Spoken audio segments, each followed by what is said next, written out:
Thank you very much, Mr Speaker. My question is to the Minister for Defence Industry.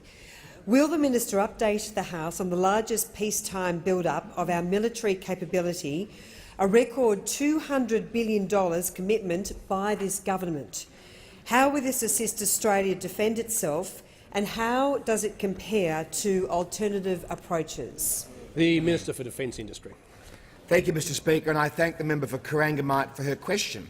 Mr Speaker, we sit in a region that we share with 7 of the world's 10 largest standing military forces and 5 of the world's declared nuclear nations, including North Korea.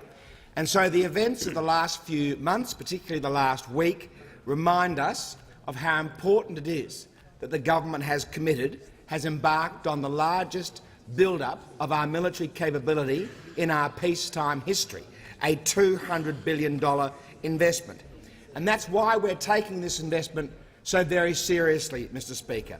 On the sea, to support the Collins-class submarines and the Anzac frigates, we have built and are building 3 air warfare destroyers, the most lethal air warfare destroyers in the world.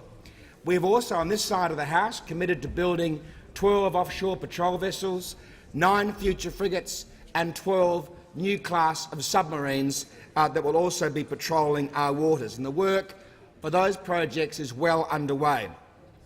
But, Mr Speaker, we also have room in the Integrated Investment Plan, which followed the Defence White Paper, to upgrade the air warfare destroyers to meet a range of missile threats.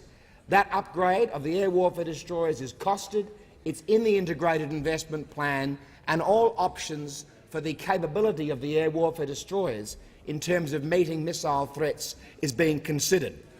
We're also implementing a land-based surface-to-air missile defence system, which we announced earlier this year, a $2 billion investment that will be provided by Raytheon, Australia, and also CEA Technologies, an Australian radar company.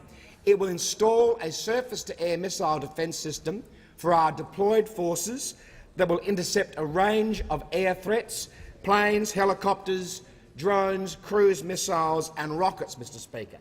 So the government is not just investing in things like the Joint Strike Fighter, the Tritons, the Poseidons, the ships that I've talked about, the cyber-security capabilities. We're also investing in the kind of platforms that can protect us from the missile threats that are being talked about from North Asia.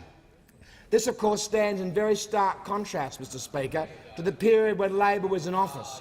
And they didn't, in that period of 6 years, not commission one Australian-built vessel. Not one Australian-built vessel.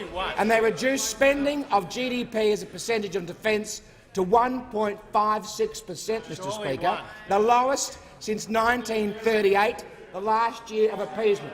We will hit 2% of GDP being spent on defence by 2020, 2 years early, Mr Speaker.